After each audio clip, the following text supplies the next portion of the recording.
झांसी में हुए हादसे का सीएम योगी आदित्यनाथ ने संज्ञान लिया। मेडिकल कॉलेज के आईसीयू में हुई घटना को दुखद बताया। कहा, प्रभु राम दिवंगत आत्माओं को सद्गति दें।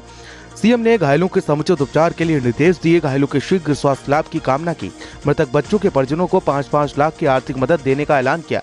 घायलों को 50-50 हजार की आर्थिक मदद। घटना में जिसकी भी लापरवाही है उस पर कार्रवाई करने की बात कही। झांसी अग्निकांड में 10 बच्चों की मौत पर सपा अध्यक्ष अखिलेश यादव ने दुख व्यक्त किया है। हादसे को बताया चिकित्सकीय प्रबंधन और प्रशासन की बड़ी लापरवाही का जिम्मेदार लोगों पर हो दंडात्मक कार्रवाई। सीएम योगी को स्वास्थ्य सेवा की बदहाली पर ध्यान देना चाहिए।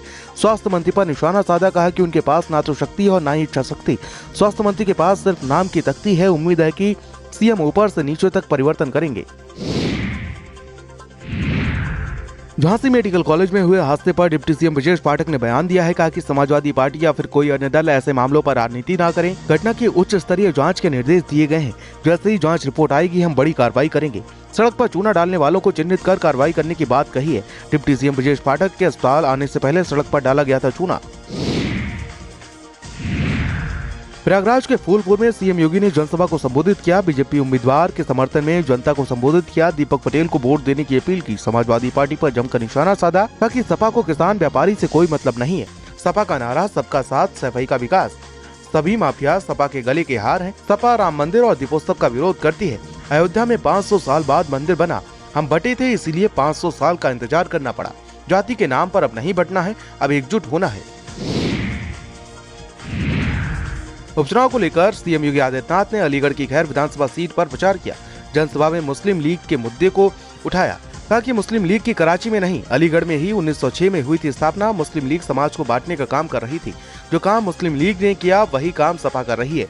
इनके काम को सफल नहीं होने देना है। 2017 से पहले यूपी में दंगे हुआ करते थे। कर्फ्यू रहता था। आज बिना भेदभाव के सभी को योजनाओं का लाभ मिल रहा है। सपा कांग्रेस दोनों पर निशाना साधा। कहा कि ये लोग गरीब का हक पर डाका डालते थे। ये गरीब का कल्याण और विरासत का सम्मान नहीं कर सकते।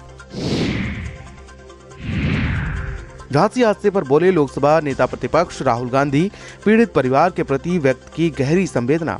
कहा कि बच्चों की मृत्यु और घायल होने से बेहद दुखी हूं। ऐसी घटनाएं सरकार प्रशासन पर सवाल खड़े करती हैं। घायलों को बेहतर इलाज सुनिश्चित हो। दोषियों के खिलाफ सख्त कानूनी कार्रवाई की मांग की। फूलपुर विधानसभा उपचुनाव में उमेश पाल की पत्नी जोया पाल ने लोगों से भावुक होकर अपील की है। बीजेपी उम्मीदवार दीपक पटेल के समर्थन में वोट मांगे। 24 फरवरी 2023 को अतीक अहमद के गुर्गों ने उमेश पाल की हत्या कर दी थी। समाजवादी पार्टी ने मुस्तफा सिद्दीकी को फूलपुर सीट से अपना उम्मीदवार बनाया है। 20 नवंबर को डाले जाएंगे वोट, तो वहीं 23 नवंबर को घोषित किए जाएंगे नतीजे। झांसी की घटना पर बोले आम आदमी पार्टी से राज्यसभा सांसद संजय सिंह। झांसी की घटना बहुत ही दुखद है। घटना में अब तक 10 बच्चों की जान जा चुकी है, जबकि अग्निकांड में 37 बच्चे झुलसे हैं। प्रदेश में स्वास्थ्य सुविधाओं के साथ खिलवाड़ हो रहा है। बांटने और नफरत की आग में झोंका जा रहा है। जिंदगी से जुड़ी सुविधाओं के साथ मजाक हो रहा है। डिप्टी सीएम केशव प्रसाद मौर्य ने समाजवादी पार्टी के मुखिया अखिलेश यादव को बीजेपी की सदस्यता लेने का ऑफर दिया है। कहा कि समाजवादी पार्टी का सूर्य अस्त हो रहा है, जहाज डूब रहा है। अखिलेश बीजेपी की सदस्यता लेने की कोशिश कर रहे हैं। अपराधी माफियाओं को न लेने की शर्त के साथ जेपी नड्डा से संपर्क करने की बात कही। आम आदमी पार्टी के सांसद संजय सिंह ने पीएम मोदी पर निशाना साधा। एक्स पर पोस्ट शेयर करके कहा कि मोदी जी आपको अस्पताल सम्मान नहीं शमशान दे सकते हैं। मोदी जी कहते हैं कि गांव में कब्रिस्तान है तो शमशान होना चाहिए। मोदी जी क्यों नहीं कहते कि गांव में स्कूल है तो अस्पताल होना चाहिए। बहुजन समाज पार्टी सुप्रीमो मायावती महाराष्ट्र विधानसभा चुनाव में ओंकार भरेंगी। राज्य में आज दौरे पर रहेंगी पूर्व सीएम मायावती। पुणे में करेंगी चुनावी जनसभा। पार्टी उम्मीदवारों के समर्थन में वोट देने की अपील करेंगी। 20 नवंबर को महाराष्ट्र में सभी 288 विधानसभा सीटों पर चुनाव होगा। 23 नवंबर को चुनावी नतीजों का ऐलान होगा। अम्बेडकर नगर में सपा सांसद लालजी वर्मा की पुलिस के साथ हुई तीखी बहस। वीडियो सोशल मीडिया पर तेजी से वायरल हो रहा है। वाहनों की चेकिंग के दौरान पहुंचे थे सांसद लालजी वर्मा। स्टैटिक टीम के साथ पुलिस वाहनों की सघन तलाशी ले रही थी। गडेरी विधानसभा से पत्नी शोभावती वर्मा सपा की उम्मीदवार है। 20 नवंबर को इस सीट पर उपचुनाव होना है। सपा सांसद वीरेंद्र सिंह और पूर्व मंत्री अंबिका चौधरी ने प्रेस कॉन्फ्रेंस की। बीजेपी सांसद के कार्यालय में मटन पार्टी को लेकर घेरा। सपा ने आचार संहिता उल्लंघन का आरोप लगाया। बीजेपी सांसद विनोद बिंद के कार्यालय में हुई थी मटन पार्टी। मिर्जापुर के मझवा में 20 नवंबर को होना है उपचुनाव। बीजेपी की सुष्मिता मौर्य का सपा की डॉक्टर ज्योतिबेन से मुकाबला। कथावाचक देवकीनंदन ठाकुर के नेतृत्व में दिल्ली में सनातन धर्म संसद का आयोजन हुआ। हजारों की संख्या में पहुंचे साधु संत। सनातन बोर्ड का गठन करने की मांग की गई। आचार्य लोकेश मुनि के साथ नवल किशोर महाराज शामिल हुए। कालका मंदिर के महंत भी कार्यक्रम में शिरकत करने के लिए पहुंचे। देवकीनंदन ठाकुर ने मंच से नया नारा दिया है, कहा कि बहुत सहेलियां अब नहीं सहेंगे, हिंदू हक लेकर रहेंगे। महाकुंभ 2025 को नव्य रूप प्रदान कर रही योगी सरकार। बाबा विश्वनाथ की नगरी काशी की तर्ज पर हो रही तैयारी। प्रयागराज के घाटों को नव्य स्वरूप प्रदान करने का काम सरकार कर रही है। महाकुंभ में नए स्वरूप में दिखेंगे गंगा और यमुना के प्राचीन घाट, तो वहीं शहर के 7 घाटों का कायाकल्प और सौंदर्यीकरण का काम पूरा हुआ है। फांसी की घटना के बाद किंग जॉर्ज मेडिकल यूनिवर्सिटी में अलर्ट। आग की घटना से निपटने के लिए किए गए विशेष प्रबंध। एडमिट बच्चों की सुरक्षा व्यवस्था के चाक चौबंद इंतजाम किए गए, तो वहीं रियलिटी चेक में केजीएमयू की व्यवस्थाओं को जांचा परखा गया। देश के विभिन्न इलाकों से केजीएमयू में आते हैं मरीज। बच्चों के अधिकार शिक्षा की गुणवत्ता के लिए योगी सरकार की पहल। एसएमसी का पुनर्गठन करेगी यूपी सरकार। 11 अभिभावक सदस्यों में 50% महिलाएं शामिल होंगी। सरकार ने तय किए समितियों के सदस्य, कार्य और कर्तव्य। मिड डे मील की गुणवत्ता की निगरानी की जिम्मेदारी होगी। खुली बैठकों में होगा समितियों के सदस्यों का चयन।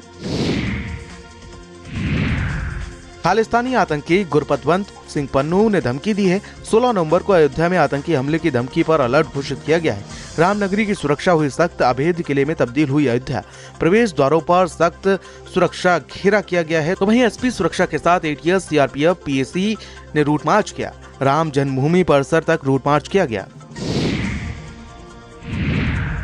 संभल में भ्रष्टाचार की सारी हदें पार। पुराने आलू को केमिकल लगाकर बनाया जा रहा नया आलू। 1.5 गुना कीमत पर बिक रहा है केमिकल लगा हुआ नया आलू, तो वहीं आलू मंडी में चल रहा था नकली आलू बनाने का खेल। खाद्य अधिकारी ने मुखबिर की सूचना पर छापा मारा। मौके से 65 बोरी केमिकल युक्त मिट्टी लगा हुआ आलू बरामद किया गया है। केमिकल युक्त मिट्टी लगा हुआ आलू सेहत के लिए खतरनाक है। टीम ने आलू का सैंपल सील कर जांच के लिए भेज दिया है। बहजोई के नवीन अनाज मंडी समिति कैंपस का मामला। 1 जुलाई के उत्पाद में शामिल कन्नौज के इत्र को बढ़ावा देगी योगी सरकार। इत्र की पैकेजिंग को आकर्षक बनाकर ग्लोबल लेवल पर दिलाई जाएगी पहचान। आकर्षक बनाने के लिए पैकेजिंग डिपार्टमेंट की ली जाएगी मदद। डीएम की पहल पर आईआईपी ने लगाई एफएफडीसी में वर्कशॉप में इत्र निर्माताओं को बताए जा रहे पैकेजिंग के फायदे। डीएम बोले, इत्र निर्माताओं की दिक्कतें सुनकर किया जाएगा समाधान।